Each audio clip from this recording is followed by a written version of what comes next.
Welcome back to अभ्यास school classes. Discuss करेंगे हम कुछ इम्पोर्टेंट क्वेश्चंस लैपलेस के। बेसिक क्वेश्चंस ही होने वाले हैं। जैसे अगर आपसे पूछा जाता है कि लैपलेस ऑफ ई की power 2t cos hyperbolic 9t निकालो, तो सबसे पहले हम क्या करेंगे। सबसे पहले दो तरीके हमें इसको सॉल्व करने के। हमें एक तो कॉस हाइपरबोलिक टी का फॉर्मूला पता होना चाहिए। कॉस हाइपरबोलिक टी का फॉर्मूला होता है ई की पावर टी प्लस ई की पावर माइनस टी अपॉन 2 के इक्वल होता है। तो लैप्लेस ऑफ ई की पावर 2t, ठीक है, तो ये फॉर्मूला कैसा बनेगा, ई की पावर 9t प्लस ई की power minus 9t divided by 2। ये हमारे पास फॉर्मूला है। तो इसे कैसे लिखेंगे, ई की पावर 11t प्लस ई की power minus 7t divided by 2।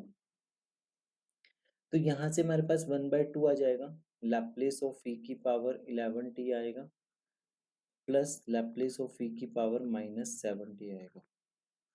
तो 1/2 तो बाहर ही निकाल लिया हमने। तो इसके बाद बनेगा 1/2, ये बनेगा s बाय 1/s-11। ये क्या बनेगा हमारे पास, it will be 1/s-11 plus ये होगा 1/s+7 के इक्वल। ठीक है, ये हमारा आंसर है। ये हमारा आंसर। तो लैप्लेस ऑफ ई की power 2t cos hyperbolic 9t, तो हमारे पास ये आंसर बनेगा। ठीक है, छोटा सा क्वेश्चन था ये वाला। सिमिलरली एक और क्वेश्चन हम सॉल्व करते हैं।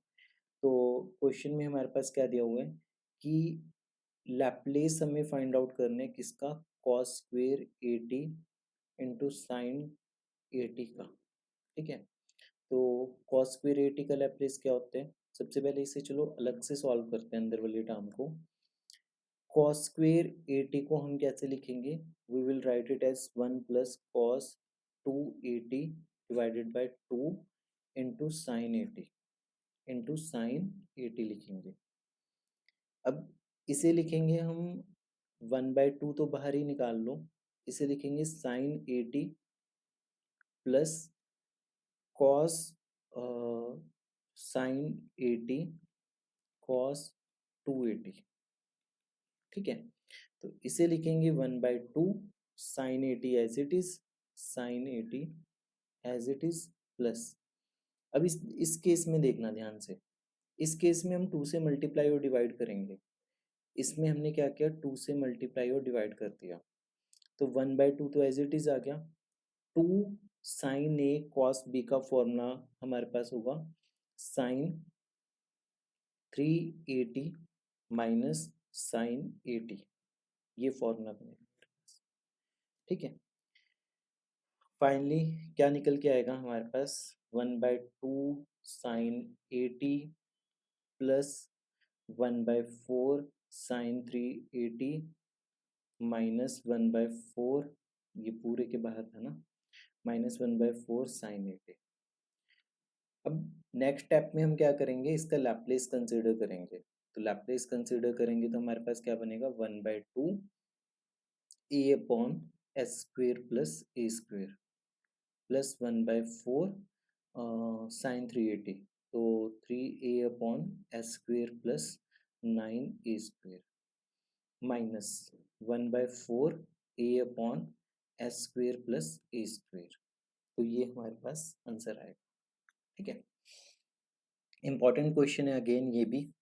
तो सिर्फ आप एक कंसेप्ट समझो कि रीअरेंजमेंट किस केस में, कि जो हमारे एलिमेंट्री फंक्शंस थे हमें उस फॉर्म में रीअरेंज करके पहुंचना है यहाँ तक, और उसके बाद हम जस्ट इसका डायरेक्ट लैप्लेस वाला फॉर्मूला अप्लाई कर देंगे। अदरवाइज इन क्वेश्चंस में कुछ भी नहीं है, गलती यहीं पे होती है बच्चों से कि वो इसको अलग अलग कर देंगे। बहुत सारे बच्चे क्या करेंगे, लैप्लेस इसका अलग कर देंगे, लैप्लेस इसका अलग कर देंगे, साइन एटी का, साइन एटी का लैप्लेस अलग लिखेंगे, इसका अलग लिखेंगे, तो वो सब गलत हो जाएगा। आपको कोलेक्टिवली लेके चलना है, इन दोनों को साथ में लेके चलो, इन दोनों को साथ में लेके चल के इनको आपको एक प्रॉपर टर्म्स में रीअरेंज करना था। ठीक है, एलिमेंट्री फंक्शंस की फॉर्म में रीअरेंज करना था। तो ये हमारे पास क्वेश्चंस होंगे। तो ये दो क्वेश्चंस हैं, होपफुली आपको समझ आया होगा ये। प्रैक्टिस करो, कोई भी डाउट है तो आप मुझे इस नंबर पे व्हाट्सएप कर सकते हो इन दोनों क्वेश्चंस में से। सो मिलते हैं अगली वीडियो में। टिल देन पढ़ते रहिए, प्रैक्टिस करते रहिए अभ्यासकुल क्लासेस के साथ।